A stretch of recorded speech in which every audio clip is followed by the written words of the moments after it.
Looking back on last year's floods, it wasn't just the people that needed to be rescued when the water started to rise. Dozens of families had to leave behind their animals, and the Humane Society says they had to rescue nearly 150 animals, including several horses, some of which are still looking for homes.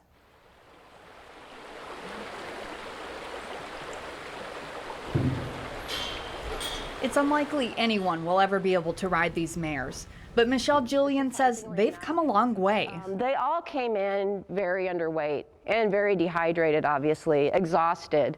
When the floods hit, these four mares had to fend for themselves. There were a couple deceased horses on the property that didn't make it. These guys were extremely exhausted. Some were stuck. We were very concerned with that paint mare because she was down on her side in mud and water.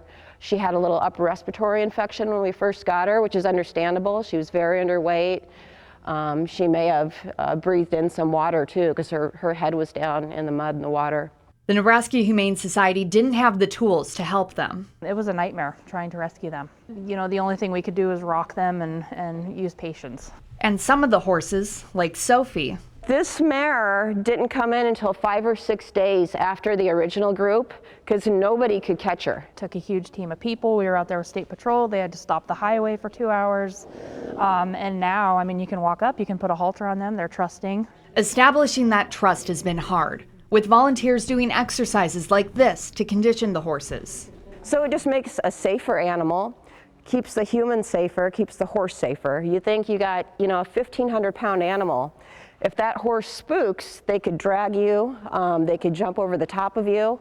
There's all kinds of things you can do to prepare them to where you're going to be more successful in the outside world.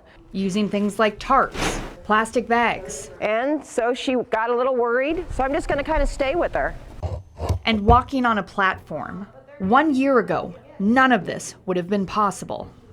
Good, that good girl. But these four mares are still waiting for a place to call home.